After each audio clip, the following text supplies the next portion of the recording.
Bonjour à toutes, bonjour à tous, bienvenue dans ce nouveau numéro dès demain notre ADN, l'émission.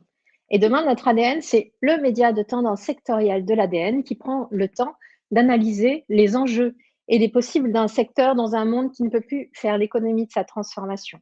Nous le faisons avec une approche éditoriale qui est la signature de l'ADN, car l'ADN, c'est avant tout un média. On y raconte les grandes idées, les initiatives et les controverses qui façonnent notre époque tous les jours sur le web, tous les trimestres en format revue, tous les ans dans le livre des tendances.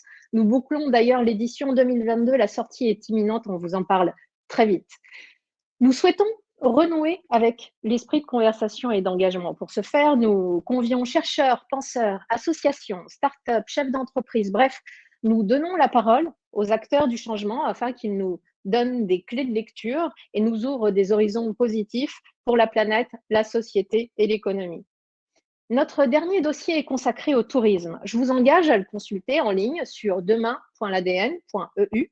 Nous explorons les façons dont ce secteur, à la fois moteur de l'économie mondiale et l'un de ceux les plus affectés par la crise, peut se réinventer à l'aune des enjeux contemporains.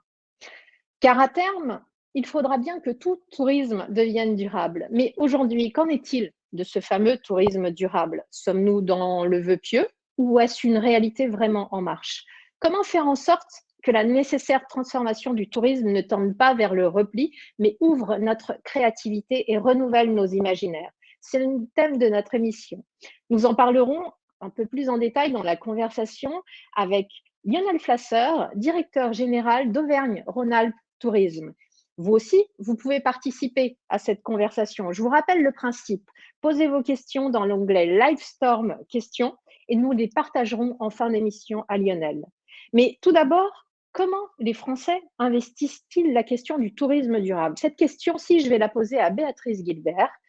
Béatrice est directrice conseil Kantar Insight. Bonjour Béatrice. Bonjour Caroline.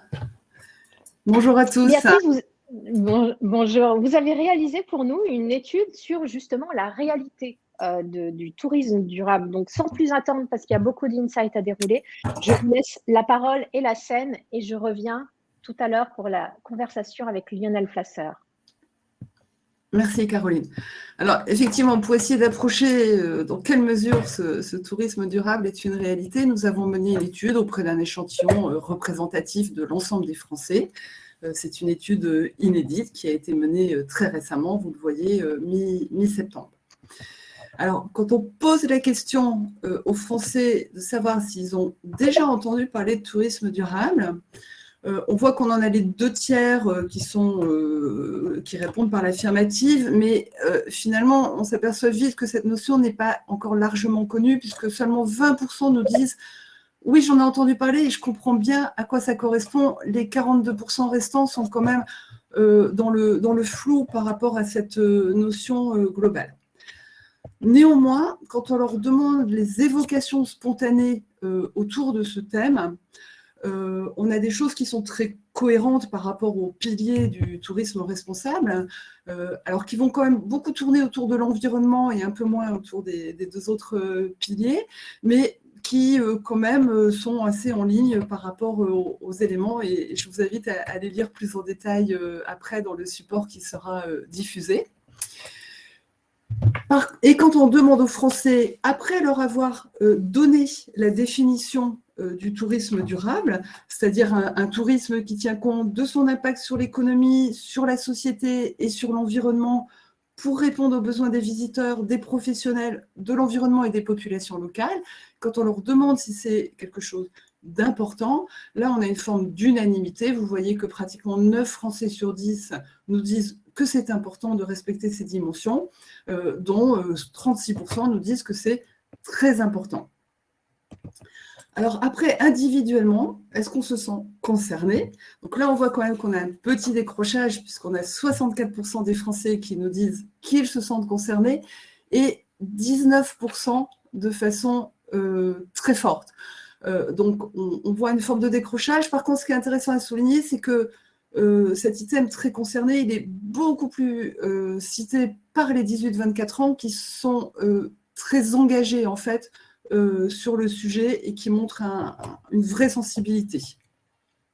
Alors, Plus concrètement, on a demandé aux Français s'il leur arrivait de prendre en compte ces critères de tourisme durable au moment de choisir leurs vacances ou de choisir leur court séjour, pour le choix de la destination, du mode d'hébergement, du mode de transport ou des activités pratiquées.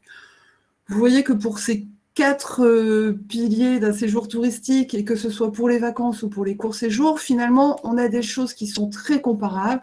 Dans l'ensemble, on a 2 tiers des Français qui nous disent qu'ils prennent en compte, alors plutôt souvent ou de temps en temps, un peu moins systématiquement, mais que quand même ils prennent en compte ces critères. Donc il y a des choses qui sont là, il y a des fondements qui sont construits. Il faut quand même souligner que c'est sur le mode de transport pour se rendre à destination qu'on a la plus forte proportion de Français qui ne prennent jamais en compte ces critères de tourisme durable dans leur choix, ce qui est quand même un élément à prendre en compte, puisqu'on sait que le transport est une source d'émissions de CO2 qui est importante et qui doit être prise en compte. Alors, au-delà de ça, quelles sont les actions concrètes qu'ils ont faites ? Alors, finalement, on a 3 actions qui se dégagent. Le fait de faire ces achats, de privilégier finalement l'économie locale, le respect des règles de recyclage, et puis le fait de privilégier les modes doux pour se déplacer quand on est sur place. Les autres éléments, les autres possibilités, les autres actions sont quand même pratiquées par moins de Français. Et surtout, ce que je voudrais souligner, c'est que le fait de privilégier le train pour se rendre vers sa destination n'est finalement cité que par 24% des Français. Là aussi, les 18-24 ans sont un peu plus engagés, mais on sait aussi que c'est la classe d'âge qui est quand même la moins motorisée, donc ils sont peut-être aussi un petit peu obligés de prendre le train. Et puis un autre élément qui est aussi quelque chose qu'on voit au fil rouge au travers des résultats de cette étude, c'est la faiblesse en fait des labels. Choisir un hébergement qui bénéficie d'un label vert ou durable n'a été pratiqué que par 19% des Français jusqu'à présent. Alors, continuons sur finalement les actions qu'ils aimeraient faire. Et là, on s'aperçoit que par rapport à ce qu'ils ont fait déjà, il y a des marges de progression. Vous voyez qu'il y a une envie très forte d'aller vers plus de respect des règles de recyclage local, plus de pratiques pour l'économie locale, plus de pratiques de mode doux sur place. Donc, sur ces éléments, vraiment, il y a moyen, si on en donne les possibilités aux Français de faire plus que ce qu'ils font aujourd'hui. On peut noter que sur ces 2 premières dimensions, les 18-24 ans qui sont pourtant très impliqués dans le sujet sont peut-être un peu moins prêts ici à faire ce genre d'efforts dans leurs prochaines vacances ou leurs prochains séjours touristiques. Par contre, ils sont plus ouverts sur des pratiques qui privilégieraient un logement garantissant le respect de l'environnement, sur le fait de choisir un hébergement labellisé et également sur le fait à nouveau de privilégier le train. Donc il y a des marges de progression, il y a des items intermédiaires qui sont un peu moins cités comme le slow tourisme ou le fait de choisir un hébergement qui privilégie les circuits courts, mais qui sont quand même plébiscités par une bonne partie des Français et sur lesquels, évidemment, s'il y avait plus d'offres, on sent bien qu'ils iraient. Donc, il y a vraiment matière à faire plus que ce qui est fait aujourd'hui.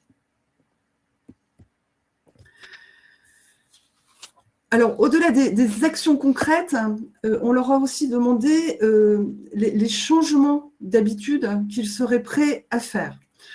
Et on voit que sur un certain nombre d'habitudes, finalement, il y a une bonne partie des Français, la majorité, qui seraient prêts à changer. Alors, ils seraient prêts à partir et revenir en pleine semaine pour éviter les saturations des week-ends, à adopter des comportements spécifiques pour protéger la nature, à partir en France plutôt qu'à l'étranger, ou à partir davantage hors saison pour éviter la surfréquentation. Donc, il y a moyen là aussi d'aller au-delà de ce qui est fait. Après, sur des changements qui correspondraient peut-être à ce qu'on pourrait percevoir comme des réductions un peu de mobilité touristique, là, on emporte beaucoup moins d'adhésion. Vous voyez que seulement 20% seraient prêts à partir moins souvent, mais plus longtemps. Et puis, 13% seulement sont prêts à payer un peu plus cher pour des formules de voyage durables. Donc il y a un frein et une tension économique qui sont aussi des éléments qui vont devoir être gérés par les professionnels. Alors, l'hébergement touristique de demain, pour répondre à ces critères de tourisme durable, eh bien, pour les Français, il doit s'orienter vers l'utilisation de produits locaux et de saison, vers la réduction et la gestion des déchets, et ce sont vraiment des systèmes majoritaires. Et vous voyez que là aussi, seulement 10% citent la labellisation de l'hébergement comme un critère pour l'hébergement touristique de demain. En termes de destination, c'est quoi la destination touristique de demain dans le respect de ce tourisme durable? Eh bien, conformément à leurs pratiques actuelles, les Français nous disent que c'est une destination qui va favoriser le tri et le recyclage des déchets, qui va faire en sorte que le tourisme profite à la population locale et qui va aussi éviter les phénomènes de surfréquentation. Et là aussi, le phénomène de labellisation est encore le plus faiblement cité, avec 15% seulement des Français. Et en fait, quand on pose les questions aux Français de savoir s'ils ont déjà vu des offres de tourisme durable, vous voyez qu'il y a un élément quand même extrêmement intéressant, c'est que d'abord, les 2 tiers des Français n'en ont jamais vu, et seulement 9% en ont vu et les ont jugés crédibles, et 23% en ont vu et les ont jugés peu crédibles.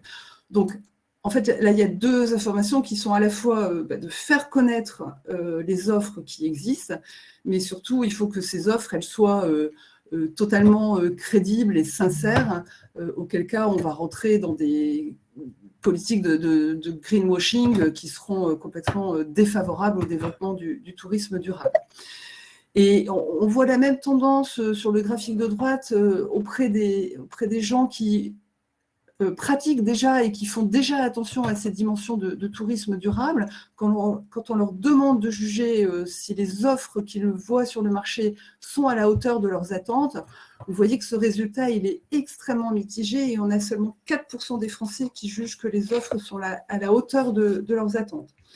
Donc, on a peu de pratique, mais finalement, ce peu de pratique, il est aussi lié à la faiblesse de l'offre, en tout cas à la faiblesse de l'offre connue et visible par les Français.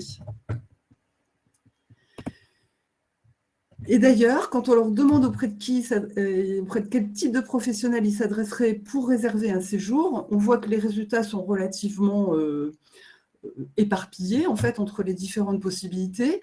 C'est d'abord le prestataire qui serait plébiscité parce que sûrement plus crédible dans la gestion de l'information, mais on a aussi 24% des Français qui nous disent « je ne sais pas ». En fait. Donc il y a aujourd'hui un déficit vraiment d'information et de visibilité de l'offre qui ressort ici au travers de cette information.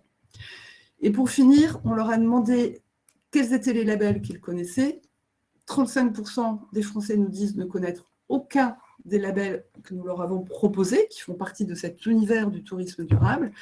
Et vous voyez que la notoriété de la plupart de ces labels reste très en deçà de 10%.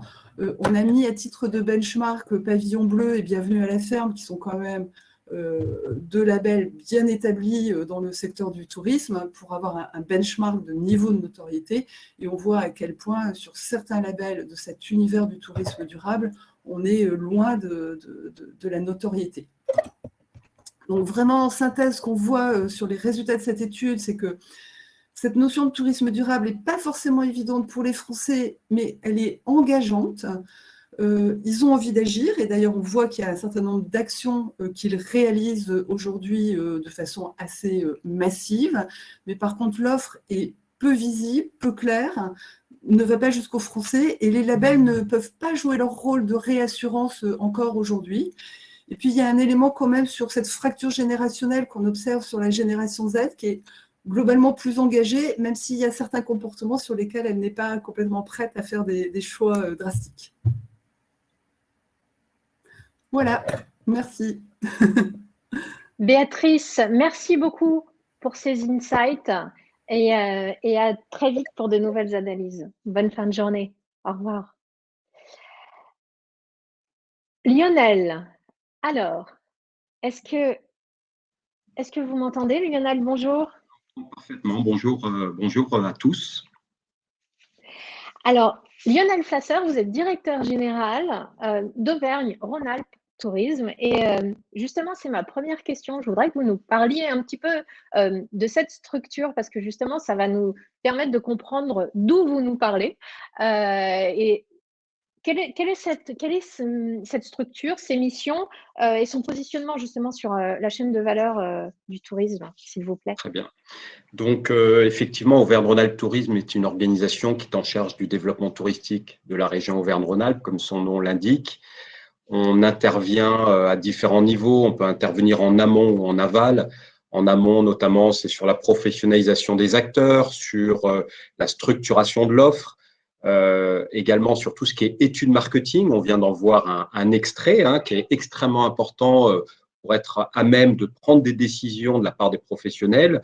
On intervient également en aval sur la mise en marché de l'offre, sur sa communication depuis l'intra-régional, c'est-à-dire auprès de nos habitants, mais également jusqu'au bout du monde, en passant par le marché national. Voilà, donc on intervient, on est un acteur de structuration, de promotion, de professionnalisation des acteurs. Voilà, justement, c'est pour ça que je voulais que vous nous le précisiez parce que je trouve que c'est un point de vue panoramique. Vous avez un point de vue panoramique sur la filière, à la fois du côté de l'évolution du comportement des voyageurs et des individus, des consommateurs, mais aussi sur effectivement la façon dont la filière se transforme. Par rapport aux enseignements que vient de nous développer Béatrice Guilbert de Kantar, je voulais avoir justement votre réaction, ce que vous en retenez. Est-ce qu'il y a des choses qui vous ont interpellé ou étonné, ou est-ce que ça, au contraire, confirme vos propres intuitions et les propres retours d'ailleurs? Ce n'est pas que des intuitions, vous le dites très bien, vous avez aussi des études marketing dédiées. Alors effectivement, ça à la fois, j'en tire certains enseignements en essayant de faire une synthèse et sans reprendre les propos qui ont été tenus, parce que c'est une étude qui est très, très riche. La première chose, c'est que ça va dans le bon sens. Ça va de soi, mais c'est mieux en le disant. Ça va dans le bon sens, effectivement, parce que le score est très, très élevé. L'appétence pour le tourisme durable, même si, effectivement, la notion est mal perçue en tant que définition, et pour autant, il y a une vraie appétence. Ça corrobore, effectivement, le travail qu'on fait depuis 3 ans. Et je pense que c'est la clé de voûte. On est à la fois tous, on est des citoyens, on est des électeurs et on est des consommateurs. Il faut être aligné par rapport à ces 3 casquettes. Et je pense qu'on a toujours dit que le pouvoir était auprès du consommateur. Ce type d'étude, effectivement, le révèle encore plus. À partir du moment où on n'est pas simplement dans le vœu pieux, mais dans son acte de consommation engagé. Et nous, c'est ce qu'on demande. C'est-à-dire que les citoyens, effectivement, au travers de cette étude qui se sont manifestés, ils puissent après le mettre en pratique dans leur acte de consommation. J'ouvre une parenthèse, mais le phénomène de honte à l'avion qui a eu lieu avant la pandémie a eu des répercussions immédiates extrêmement fortes sur le taux de remplissage de certaines lignes aériennes. Donc, ça montre bien que le pouvoir est auprès du consommateur quand il devient acteur et quand il met en lien ses intentions, ses opinions, ses convictions et son acte de consommation. Donc, vous voyez, je suis presque à faire du militantisme autour de cette notion de tourisme durable, et je reprendrai la notion qu'on a utilisée de notre côté. Donc, ça va dans le bon sens. La deuxième chose, c'est qu'il y a un paradoxe. Il y a un paradoxe parce qu'à la fois, on ne sait pas trop ce qu'il y a, mais quand on regarde les critères de la manière dont ils sont analysés, ça va beaucoup plus loin que simplement avoir une notion de définition. C'est très pointu ce qui est dit par les citoyens. Donc, ils sont très, très pertinents dans la décomposition de ce qui fait le tourisme durable, même s'ils disent ne pas avoir véritablement compris ce qu'était le tourisme durable. Il y a un autre paradoxe, c'est qu'ils parlent beaucoup, notamment dans le nuage de points qu'on voit, de l'impact écologique. Et pour autant, quand on regarde les critères qu'ils aimeraient voir prendre en compte, on parle du cycle de vie des produits, on parle de l'achat local, etc., on n'est pas sur l'empreinte environnementale. Et donc, du coup, mon troisième point, c'est de dire on a un problème. Pourquoi on a un problème? Parce que le critère de mobilité est un des critères sur lesquels les Français, a priori, d'après cette étude, ne veulent pas véritablement revenir. Or, 72% de l'impact environnemental du tourisme est lié au déplacement, à la mobilité. 72%. C'est le premier critère et de très loin.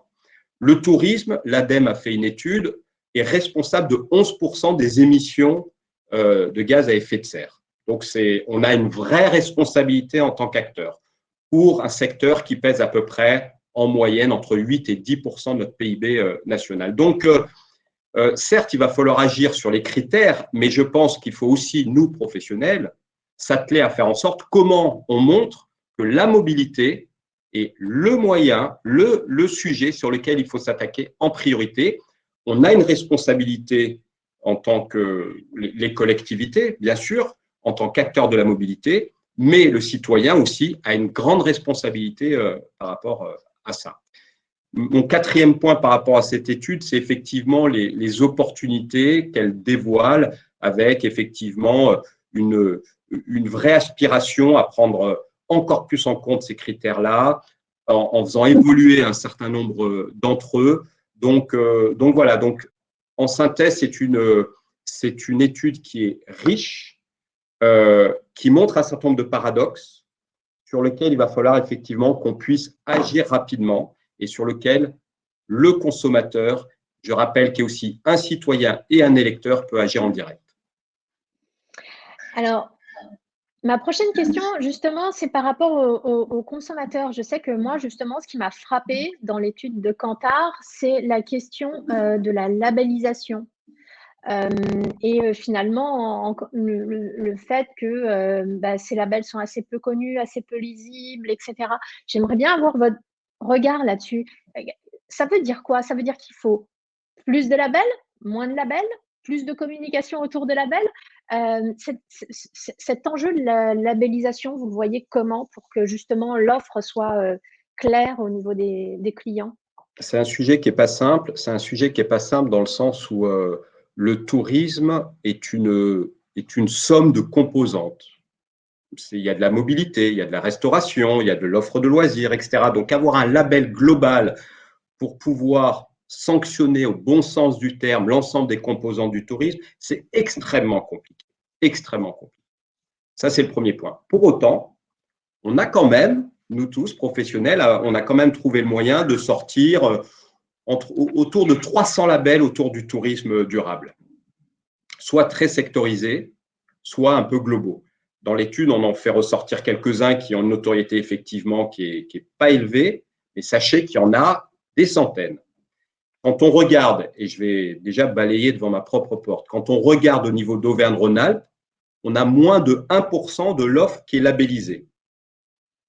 Donc effectivement, on a un enjeu de faire des choix, soit de labels globaux, soit de labels sectorisés, encore une fois. Et par exemple, sur la mobilité, c'est des acteurs effectivement comme de transport collectif qui ont ce rôle-là. C'est les fabricants d'automobiles qui ont un rôle également dans ce domaine-là. Je ne suis pas sûr qu'il y ait besoin d'un label pour ça.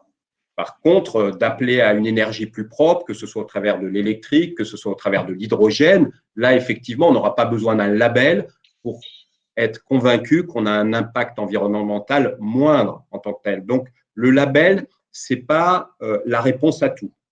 Donc, ça, c'est un point qui est extrêmement important. Le deuxième point, c'est faire en sorte qu'effectivement, qu'on puisse offrir une étape intermédiaire, notamment vis-à-vis des professionnels. Les labellisations, ce sont des processus qui peuvent paraître contraignants.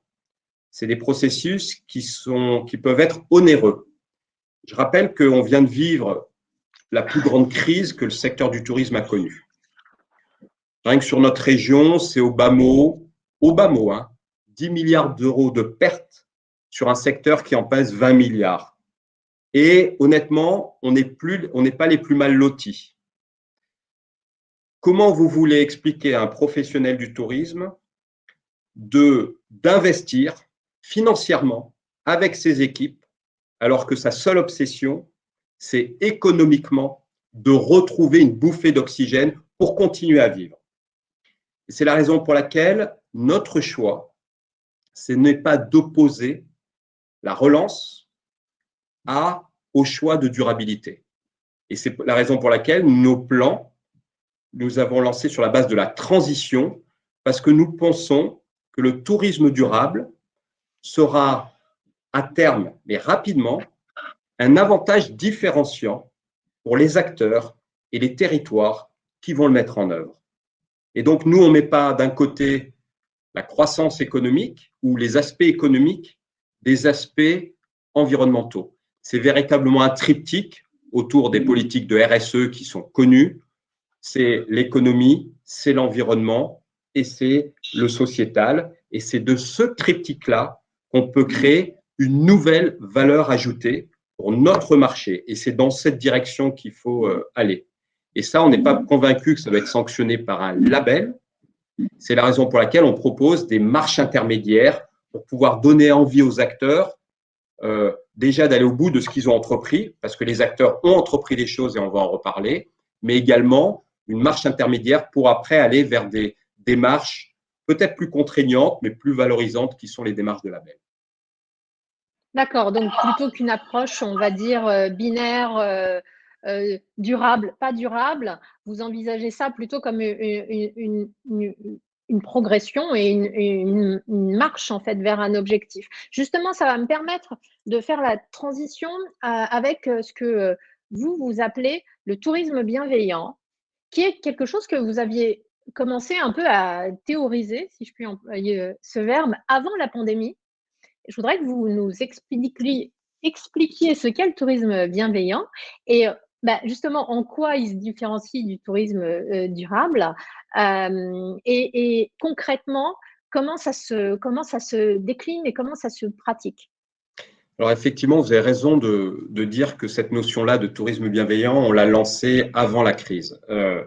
Parce qu'en ce moment, beaucoup se découvrent une passion pour la durabilité parce qu'ils se sont rendus compte au travers de cette crise qu'il était compliqué de faire différemment. Nous, en 2018, on a lancé cette notion de tourisme bienveillant qui n'est ni plus ni moins que du tourisme durable. Moi, je souhaite aussi beaucoup rendre hommage à la fois aux lanceurs d'alerte, à la fois aux organisations qui sont très pointues dans ce domaine-là et qui font un travail et qui ont fait un travail extraordinaire pour qu'aujourd'hui, cette notion de durabilité, de tourisme durable, fasse l'objet d'un séminaire tel que celui que nous vivons actuellement. Pour faire en sorte que hier, quand on est au congrès de domaine skiable de France, on parle à 80% de durabilité. Quand en début de semaine, on est aux universités du tourisme durable, vous avez 350 personnes. Quand vous assistez à un forum à Évora il y a 15 jours, et le thème principal est la durabilité. Donc, je pense quand même qu'il faut à la fois rendre hommage et à la fois s'appuyer sur ces organisations. Et donc, nous avons fait le tourisme bienveillant en 2018. Pourquoi bienveillant à la place de durable? Pour deux raisons. La première, on voulait remettre l'individu au cœur du sujet. Parce qu'on pense que c'est la somme de la prise de conscience individuelle qui fera qu'il y a un mouvement global. Donc, derrière le mot bienveillant, vous avez ce côté émotionnel, cet adjectif-là, qui se réfère à l'individu avant de se référer aux normes et au label, on en parlait. Premier point. Deuxième point, on trouvait que le mot durable enfermait uniquement vers les aspects de l'impact environnemental, alors qu'on est plus proche d'une démarche de type, encore une fois, RSE avec les trois dimensions économiques, environnementales et sociétales. Et en aucune façon, on souhaite opposer ces notions-là, mais au contraire, les combiner. Donc ça, pour nous, c'était important d'avoir cette vision un peu plus large et un peu plus holistique que l'on retrouvait au travers du tourisme bienveillant. Donc, c'est la raison pour laquelle, depuis 2018, on a lancé cette notion-là. Et ensuite, pour apporter notre pierre à l'édifice, pour apporter notre jouet à plein notre responsabilité, on a lancé des choses très, très concrètes et très diverses. Ça a été aussi bien un site d'emploi, parce qu'on pense qu'il y a une notion de bienveillance au travers de l'emploi, on en reparlera peut-être, que des sujets autour de l'environnement, que des sujets autour du tourisme de proximité. D'ailleurs, très prochainement, dans quelques jours, nous avons lancé une nouvelle application qui s'appelle Partir ici et qui, pour nous, répond pleinement à ces enjeux de tourisme bienveillant parce que c'est à la fois du tourisme de proximité, mais c'est également des offres qui remonteront dans cette web application destinée aux habitants de la région Auvergne-Rhône-Alpes et qui seront bienveillantes tout simplement parce qu'elles vont répondre à un autodiagnostic que nous avons travaillé avec l'ATES, qui est l'Association du tourisme équitable et solidaire, pour faire en sorte qu'on soit en capacité effectivement de critériser ces offres qui vont remonter. Ce n'est pas le énième label, vous voyez, c'est une démarche proactive des professionnels pour se jauger sur cette échelle du tourisme bienveillant. Parce que justement, il se trouve que j'ai déjà eu le plaisir de vous interviewer pour une interview texte qui est parue sur le site. D'ailleurs, j'engage tous ceux qui veulent s'y référer, ils peuvent aller sur le site parce qu'à mon avis, on n'aura pas le temps d'aborder tous les sujets. Mais je sais qu'à un moment, justement, vous faisiez mention de cette nécessité absolue de bien envisager le lien entre justement le visiteur et le visité.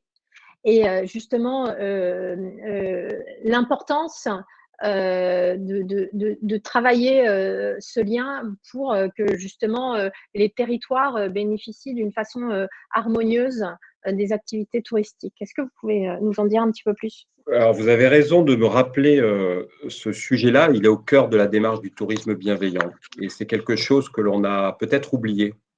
On a peut-être oublié ce qu'était le tourisme à la base, qui était d'aller à la rencontre de l'autre et d'un territoire, et non pas d'aller à la rencontre d'un paysage et d'un hébergement et d'une bonne restauration. Je ne dis pas que ce n'est pas important, je dis simplement qu'il faut savoir revenir aux fondamentaux, aller à la rencontre de l'autre, premier point.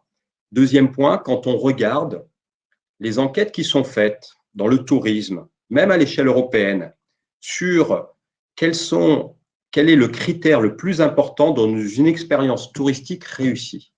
Le premier, qui est donné par les voyageurs, c'est le rapport que j'ai eu à l'autre. Si vous n'êtes pas en capacité de créer un lien avec les personnes qui habitent le territoire que vous visitez, vous passez à côté de l'élément le plus satisfaisant pour le touriste, pour le voyageur.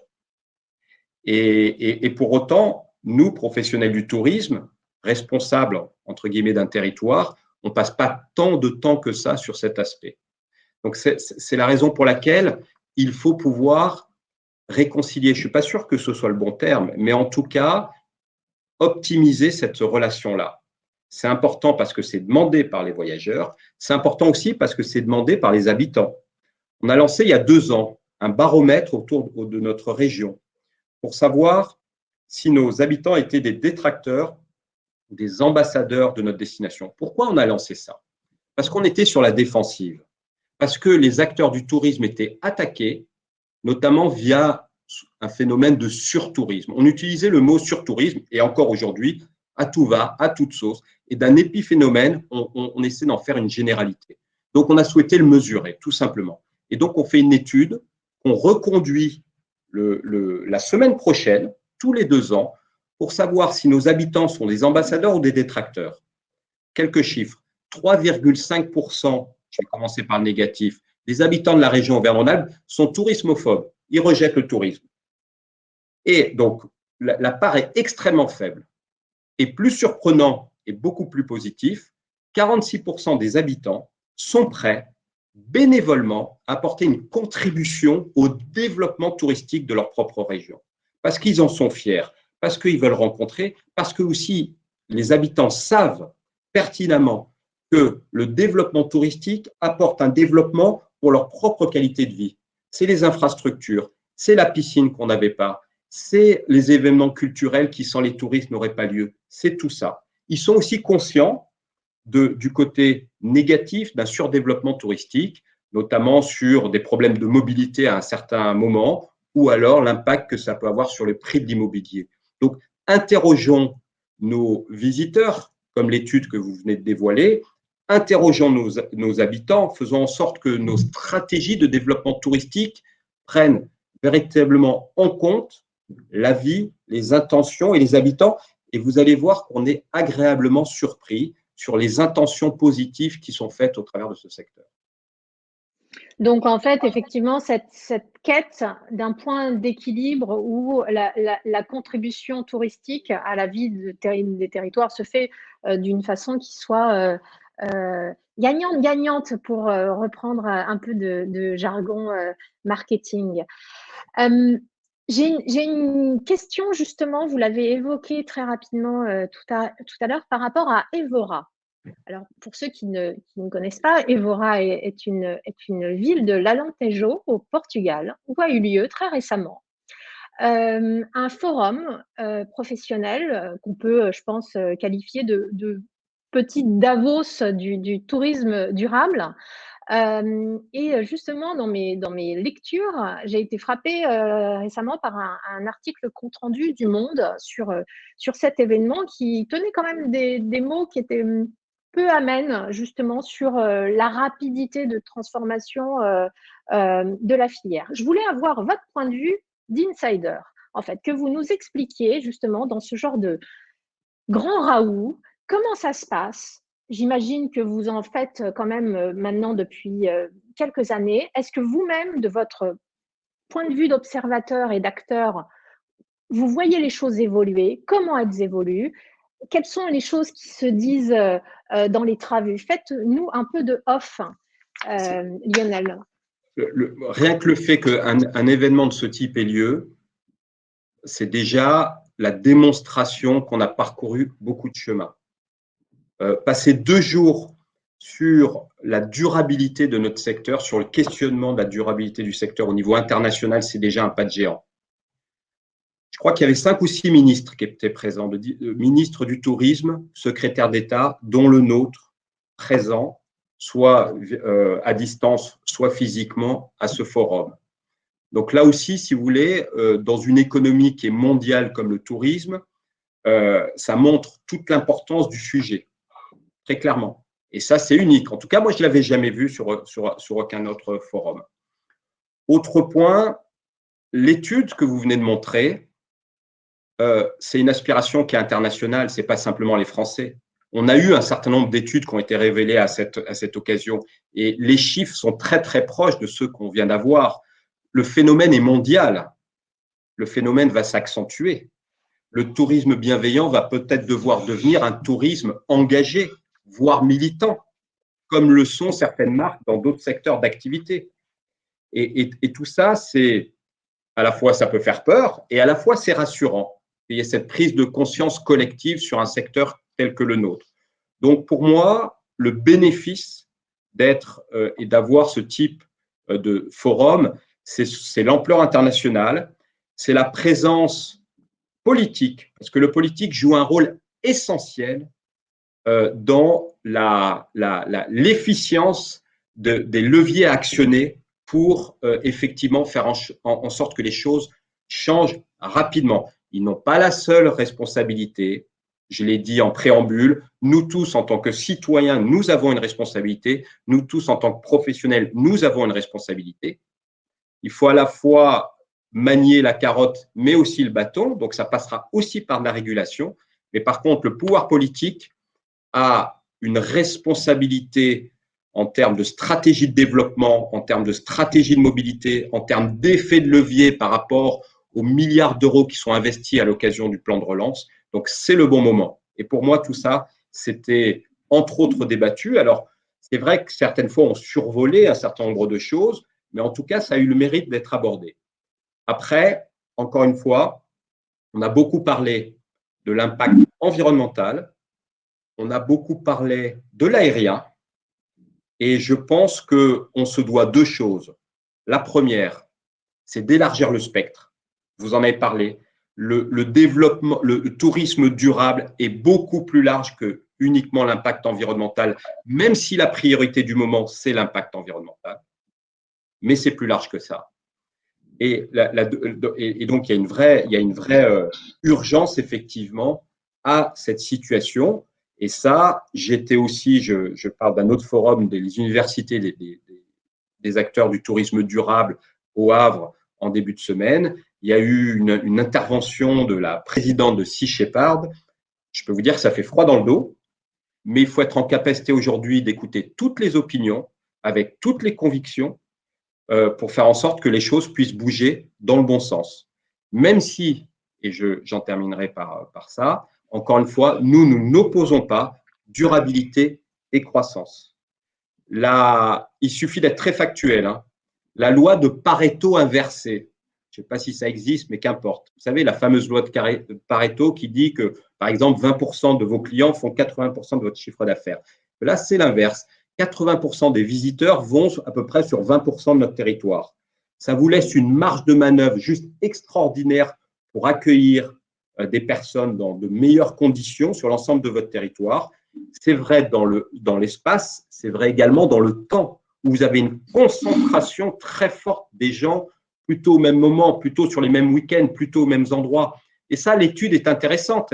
Elle termine par ça quand même, en disant que les Français sont prêts à changer leurs habitudes en termes de jours de déplacement, de périodes de déplacement, pour effectivement peut-être avoir un impact moindre, mais en tout cas faire en sorte effectivement de mieux occuper l'espace et le temps. Dernier point, l'aérien. Attention, l'aérien n'est pas la bête noire à abattre. Hein. Vous voyez, la mobilité, hein, personne aujourd'hui, très peu de personnes sont prêtes à remettre en cause l'usage de sa voiture personnelle pour se rendre sur son lieu de vacances. Nous, en tout cas, en Auvergne-Rhône-Alpes, l'aérien, ça pèse moins de 8% du mode de transport qui peut arriver sur notre région. La plupart, le marché est franco-français à 80%. Les Européens, c'est 10-12%. Ils viennent la plupart du temps aussi en véhicule parce qu'on est du marché de proximité.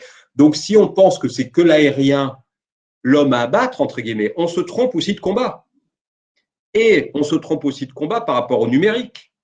Parce qu'aujourd'hui, il y a un vrai sujet sur la sobriété numérique. On est en train, là, tous d'assister à une vidéo extraordinaire, je l'espère. Mais en tout cas, on a tous une responsabilité par rapport à cet usage digital. En tout cas, nous, c'est un sujet qu'on va prendre à bras-le-corps. Parce que les acteurs du tourisme sur le numérique ont une responsabilité qui est colossale, dans le sens où nos objets sont digitalisés de A à Z, que nous-mêmes, en tant que territoire, sommes des très gros utilisateurs, notamment des réseaux sociaux, et que si on ne fait pas quelque chose, on va avoir un effet boomerang qui va être encore plus important que les sujets de mobilité. Donc, il faut s'attaquer maintenant à tous les sujets. De toute façon, on n'a pas trop le choix et on n'a pas trop le temps.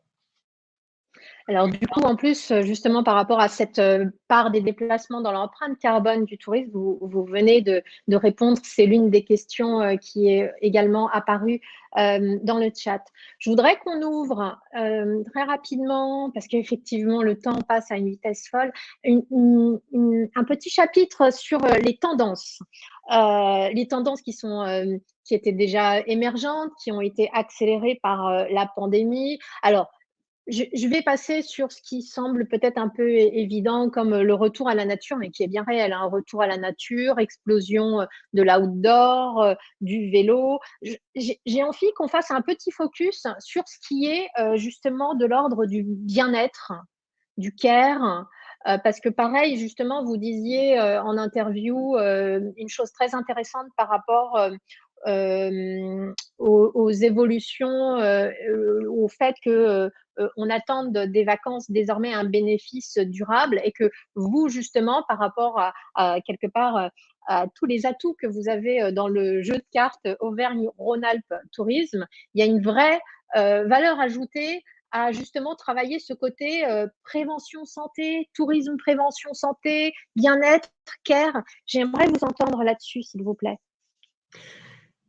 Alors effectivement, c'est un sujet que l'on travaille depuis plusieurs années. On l'a travaillé à deux niveaux. Le premier niveau, ça a été c'est encore le cas actuellement, au travers des stations thermales, où on a une réflexion sur les stations de pleine santé. Stations de pleine santé, c'est tout simplement élargir le périmètre qui va bien au-delà de l'établissement thermal en tant que tel, qui est le sanctuaire de la santé. Et après, on s'est dit, OK, mais quand je ne fais pas ma cure, que ce soit conventionné ou alors sous forme de soins, si je suis dans la station thermale, qu'est-ce qui se passe? Donc, du coup, on a travaillé sur la notion de santé au travers de ces stations de pleine santé pour faire en sorte qu'il y ait une approche plus globale d'une destination santé bien au-delà de la station thermale en tant que telle. Et puis, ça nous a donné effectivement des idées.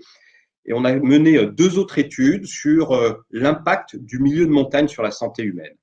Pourquoi milieu de montagne? Parce que 60% de notre territoire est en milieu de montagne. Et donc, on a travaillé avec des médecins sur ce sujet-là. Et l'étude a consisté justement à rassembler toutes les publications qu'il y a eu sur le sujet et qui montrent qu'aujourd'hui, il y a un vrai bénéfice par rapport aux mots MAUX de notre société, que le milieu de montagne peut être une réponse, une des réponses pour, je dirais, alléger ou atténuer, plus qu'atténuer, ou ne pas avoir justement ces mots. On parle de lutte contre l'obésité, on parle des problèmes de sommeil, on peut parler de la lutte contre le stress, on peut parler de maladies cardiovasculaires, le milieu de montagne. Les maladies de civilisation. Les maladies de civilisation, effectivement, que notre société moderne connaît, donc le milieu de montagne. Et si vous voulez, donc ça, c'est factuel. J'ouvre une parenthèse. Je pense que notre tourisme doit de plus en plus aussi aller sur un marketing de la preuve. Voilà. Je pense que c'est fini le temps simplement de montrer des belles images, de faire rêver, d'inspirer. Il faut aller beaucoup plus loin. Et d'ailleurs, l'étude que vous venez de montrer le révèle, hein, avec ne faites pas du greenwashing, hein, apportez-nous, on sera exigeant aujourd'hui. Et donc, c'est vrai dans tous les domaines. Et c'est la raison pour laquelle, dans ce marketing de preuve, on mène des études cautionnées scientifiquement pour que quand on dit quelque chose, ben, ce n'est pas simplement Auvergne-Rhône-Alpes Tourisme qui le dit au doigt mouillé ou parce que c'est comment dire, des prérequis, des idées reçues. Non, c'est affirmé scientifiquement.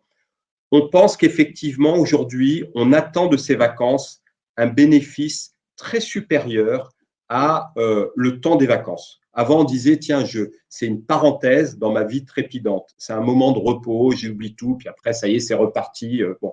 Non, on pense qu'il faut effectivement, c'est un temps pour faire comme un ordinateur, hein, faire reset et puis peut-être télécharger la nouvelle version, la bonne version.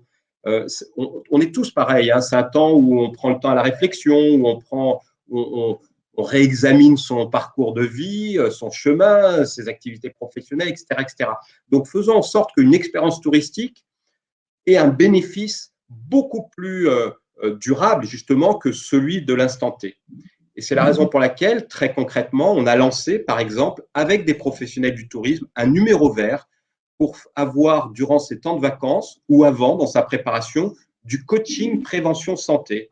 Voilà, c'est un service, c'est gratuit. Vous appelez ce numéro et les professionnels de santé vont vous aiguiller sur les activités à pratiquer, sur l'hygiène de vie que vous devez avoir, sur l'alimentation que vous allez également, durant votre séjour, pouvoir prendre pour prendre de nouvelles bonnes habitudes et vivre en meilleure santé. C'est un enjeu majeur, complètement, je dirais, décorrélé de la crise que nous vivons. L'alimentaire, par exemple, a ouvert la voie dans ce domaine-là, avec notamment les Nutri-Score. Enfin, aujourd'hui, on est tous à regarder quand on fait ses courses, où je pense qu'on est très nombreux. OK, je suis en A, en B, en C ou en D. Peut-être qu'on est très nombreux aussi à avoir téléchargé l'application Yuka pour comparer aussi les aliments, la traçabilité des aliments, l'origine des aliments. Eh ben, je pense que dans le tourisme, on arrivera à la même chose plus tard. Ça rejoint votre sujet de labellisation sur le tourisme durable, mais également, nous, on aura peut-être un conseil santé lié aux différents produits que nous proposerons. Avec quand même parfois quelques difficultés. Là, vous faisiez mention de Yuka, ils ont quand même, ils rencontrent aussi quelques oppositions au niveau de certains, pas tous, mais certains lobbies de l'industrie agroalimentaire. Effectivement, il y a aussi bon parfois. C'est bon signe. Quand vous avez de la résistance, c'est que vous touchez des points. De la friction. Exactement. Et ma toute dernière question avant de prendre les questions de l'audience, ma question sur justement par rapport à ces évolutions, à l'évolution de notre société. Alors, je ne parle pas que la pandémie, mais forcément la pandémie a ajouté une couche supplémentaire. Est-ce que, à votre avis, les vacances de rêve des Français ont changé? Sous-entendu, est-ce que l'imaginaire du voyage est en train de changer. L'imaginaire de l'évasion est en train de changer profondément dans les couches basses de notre cerveau. Je n'ai pas la prétention d'être dans les couches basses des cerveaux des Français. Si les Français rêvent à d'autres vacances, nous rêvons à ce que tous les Français puissent aller en vacances. Je ne vais pas répondre directement à votre question, mais c'est l'ouverture véritablement que je veux faire. Aujourd'hui, pendant les vacances d'été, vous aviez 60% des Français qui partaient en vacances. Donc, ça vous laisse le score de gens qui ne voulaient pas ou qui ne pouvaient pas. C'est une vraie réalité aujourd'hui. Voilà. Dans le cadre du tourisme bienveillant, nous avons lancé Essentiem, qui est un fonds de dotation pour un tourisme bienveillant et d'ampleur nationale, avec des grands acteurs du tourisme et pas que autour de ce fonds de dotation. Et j'encourage les personnes qui nous écoutent, qui sont chefs d'entreprise ou ils sont responsables d'un territoire, de rejoindre ce mouvement collectif. Et le tourisme inclusif, le tourisme pour tous, est un des aspects sur lequel on travaille très fortement avec la NCV, avec vacances ouvertes, etc., etc. Donc, nous, en tout cas, notre rêve pour les Français, c'est de faire en sorte que déjà tout le monde puisse avoir ce temps de vacances, et en particulier les plus jeunes, et en particulier les enfants. Et je pense que nous sommes des entreprises à mission. Derrière le tourisme durable, il y a cette notion d'engagement, il y a cette notion de solidarité. Et je pense que notre secteur en tant que tel, ces opérateurs doivent montrer l'humanité transcrite au travers de sa filière et pas simplement la puissance économique que ça a pu révéler, notamment au travers de cette crise, parce que ça a été fortement impacté. Donc voilà, nous, en tout cas, le rêve que l'on a pour les Français. Je vais prendre quelques questions de l'audience. Première question d'Hélène que je vais twister un petit peu parce qu'elle fait référence très précisément à l'étude et Béatrice n'est plus parmi nous. Mais en tout cas, la question d'Hélène parle de la génération Z, cette génération qui est censée effectivement avoir des velléités un petit peu plus fortes en termes justement de tourisme durable. Je voulais savoir si justement vous aussi, vous observez ce shift dans les générations en termes d'exigence. J'ai pas encore je reviens sur mes notions de consommateur, consommateur. Consommateur. Moi, je le verrai quand ça se traduira dans les faits et notamment dans le mode de consommation sur le tourisme. Comme ça a été le cas sur le phénomène honte à l'avion, honnêtement. Et si vous voulez, il y a un certain nombre d'acteurs aujourd'hui qui se lancent. Je pense par exemple à Va au Vert, qui est une agence qui s'est dédiée à ce type d'offre, oui, qui est avec un niveau et une rigueur très, très importante. La personne, la fondatrice, j'ai encore discuté avec elle en début de semaine, c'est pas évident, elle a du mal. Et les consommateurs, les citoyens que nous sommes, ne se précipitent pas sur ce type d'acteurs pour montrer effectivement que c'est ça qu'il faut faire. Parce que c'est ça le déclencheur. Donc, les générations Z, effectivement, qui sont aussi préoccupées par l'environnement, qui le montrent dans leur façon et dans leur acte de consommation, notamment sur le tourisme, qui le montrent de manière encore plus importante, qui le montrent dans la mobilité. Vous voyez le slide, moi je reviens à ce paradoxe-là, c'est 72% de l'impact environnemental. Donc le reste, si vous voulez, ça sera non pas de l'épiphénomène, mais ce n'est pas ça qui va changer les choses. Ce qui change les choses aujourd'hui, c'est le mode de transport. Donc précipitez-vous sur le mode collectif, sur le train. Les pouvoirs publics, effectivement, ont aussi l'enjeu d'organiser le dernier kilomètre qui est si important dans le tourisme pour aller joindre le bon lieu touristique, etc. Et tout. Et puis les choses, elles vont s'accélérer dans le changement. Une autre question, alors du coup, je m'excuse, je n'ai pas le prénom. Je vais vous la lire. Il est souvent difficile pour de petites structures d'hébergement de se pencher sur le vaste sujet de la RSE. Existe-t-il des actions prioritaires, des aides et des accompagnements, pas seulement financiers, pour aider ces petites structures à engager une démarche? justement, pour moi, tout ça derrière, c'est effectivement comment on engage des acteurs qui, en plus, comme vous le disiez, doivent aussi faire face à la question de la reprise et de la relance post-pandémie. Alors, je ne vais pas répondre directement à la question sur les aides. Souvent, c'est des questions qui sont très pointues et honnêtement, je ne suis pas du tout expert et c'est plutôt géré par la région. Mais alors, la complexité, c'est trouver la bonne aide parce qu'il y en a de partout. Je rappelle que tout le plan de relance, notamment du secteur du tourisme, il est entre autres, il y a un volet sur la transition qui est extrêmement important. L'ADEME a lancé aussi par région des appels à projets dans ce domaine-là. La région aussi supporte, mais c'est très diffus. Ça peut être sur l'énergie des bâtiments. On n'en a pas parlé. C'est la deuxième cause de l'impact environnemental. Et on sait très bien qu'il y a des dispositifs réisolés, même à titre personnel pour 1 euro, etc., etc. Donc, je ne vais pas rentrer dans ce domaine-là parce que je ne suis pas compétent, mais il y a des dizaines d'aides. Le plus dur, c'est de s'y retrouver. Donc, allez sur les sites des chambres de commerce, allez sur les sites des régions et allez sur Google et tapez aide et je suis sûr que vous allez trouver le moyen de faire. Le deuxième point sur lequel j'insiste, il y a autre chose. J'ai dit qu'on avait lancé Partir ici avec notre grille d'auto-analyse, d'autodiagnostic. Cette grille-là, c'est un outil, on va le mettre à disposition des acteurs du tourisme et des entreprises, etc.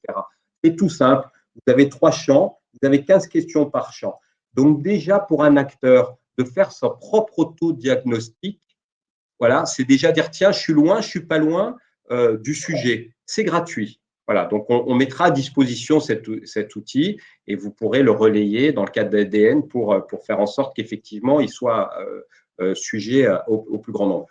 Et le troisième point sur lequel je voudrais insister, c'est n'opposez pas, il n'y a pas d'un côté la relance économique et de l'autre côté la transition. Faites-en un avantage compétitif. Je vais reprendre un verbatim d'entrepreneur et de compétiteur. Faites-en un avantage différenciant pour votre entreprise. Je vais vous citer l'exemple de Patagonia, qui depuis des années sur ce registre-là. La dernière pub que j'ai vue sur Patagonia, c'est « N'achetez pas, arrêtez d'acheter ». Et en gros, derrière ce message, c'était de dire quoi? Nos produits, ils sont solides, ils sont fabriqués de telle et telle façon, usez-les jusqu'à la corde. Et quand ils sont à la corde, ne les jetez pas, recyclez-les. Et achetez juste ce dont vous avez besoin, n'achetez plus de superflu. Voilà. C'est peut-être extrême, mais ça montre qu'une marque qui peut-être qu'au départ avait une démarche RSE, ils en ont fait un positionnement marketing. Donc moi, j'encourage à ces personnes justement de pas opposer. De même que nous, on n'oppose pas croissance et durabilité. Moi, j'essaie de résumer ça en disant, quand vous parliez des aspirations, pour moi, ça se traduit par moins de touristes, plus de voyageurs. Elle est là, la clé de voûte. Moins de touristes, plus de voyageurs. Et derrière le mot voyageur, il y a tout ce dont nous avons discuté, la noblesse de ce qu'a apporté le tourisme dans ses origines. C'est ça qu'il faut retrouver. Et y compris le respect des gens, le respect des cultures, le respect de l'environnement animal, végétal, environnemental dans lequel on va. Voilà. Pour moi, et ça, c'est à la portée de tous. Et ce n'est pas une question d'argent. Ce sera le mot de la fin, Lionel? Si vous le souhaitez. Il est 12h59. Merci à tous d'avoir participé à cette émission qui est bien trop courte par rapport à un sujet dont effectivement on pourrait parler vraiment de longues minutes et plusieurs heures parce que, comme vous le dites très bien, ça déplie tellement d'enjeux différents. Effectivement, ça prend du temps de tout bien comprendre et envisager. Je vous souhaite un très bon week-end. On se retrouve dès mardi prochain pour une nouvelle émission Et demain notre ADN. Là, en ce moment, elle se succède. On parlera des nouvelles technologies, mais vous retrouverez tout l'agenda sur notre site ladn.eu. Et en tout cas, je vous souhaite un excellent week-end et un très bon appétit. À très vite. Au revoir.